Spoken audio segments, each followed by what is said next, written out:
In his own words, Dan McKee says he went from governor-select to governor-elect. Governor Dan McKee now officially sworn in for his first full term in office.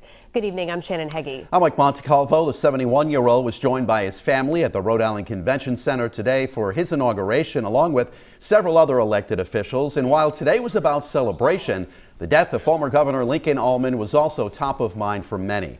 12 News reporter Sheena Losciuto joins us now live from Providence with the story. Well, Governor McKee says he is feeling very confident right now. He says now more than ever, he feels very strongly about Rhode Island's future, and he's hoping you can feel the same way.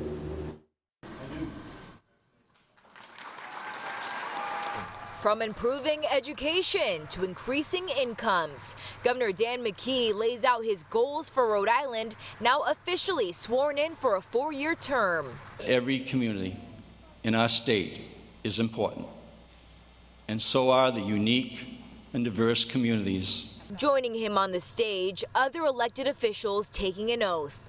Unto the place of Lieutenant Governor. While it's a day of celebration, many woke up to the news of former Governor Lincoln Almond passing away at the age of 86. His memory certainly on the minds of many in the room.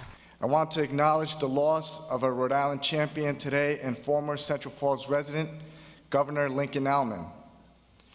We are a better state because of his commitment to our community. As a former state trooper, David Takoyan works security details for the former governor, spending many days and nights together, a unique relationship only few got to experience. Just a real person, and he didn't really brag about I had to learn about his accomplishments, but I think he was a U.S. attorney for 5 different presidents. Governor McKee also taking the time to honor and remember Almond. I'd like to take a moment of silence. While concluding his speech, Governor McKee looks back at the work he says he's already accomplished, asking Rhode Islanders to join him on the journey to continue the momentum. We have a tremendous opportunity to build a new Rhode Island. A new Rhode Island where we succeed together by lifting each other up and helping everyone to do and achieve their very best. Now, this inauguration ceremony is typically held outside at the State House, but this year the governor's team says they moved it indoors here at the Convention Center to avoid any bad January weather. And a lot of people here were very thankful of that because, as you guys know, it mostly rained all day here in Providence. Reporting live in Providence, I'm Sheena Losciuto, 12 News. So tonight, Governor Dan McKee's first full term is now underway. You watched him take the oath of office live here on WPRI 12 this afternoon. His inauguration at the Rhode Island Convention Center was the first there since Republican Lincoln Almond's 2nd term. We learned just this morning of the former Rhode Island governor's passing at the age of 86.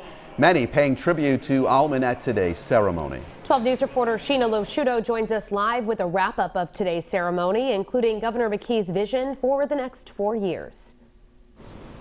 Well, from more jobs to the pandemic, the governor talked a lot about what he says he's already accomplished over the last 2 years. And right now, he's hoping to continue that momentum. Help you God. I do. Standing before the flags of the 39 cities and towns and his family by his side, Governor Dan McKee is officially sworn in for a full 4-year term as Rhode Island governor. It reminds us that every community in our state is important.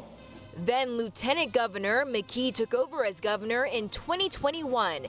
As he and his supporters celebrate his inauguration, many in the room also mourning. I'd like to take a moment of silence for former Governor Lincoln Almond, who passed away last night.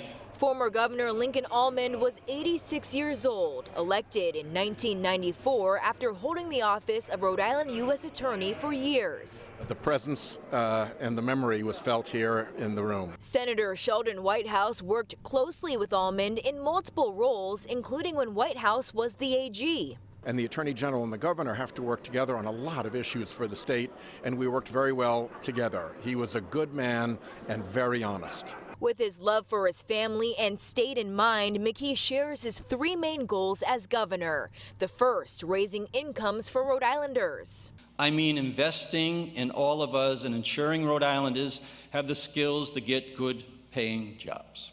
Second, he says it's vital to continue improving education. And third, he hopes to create a healthier Rhode Island.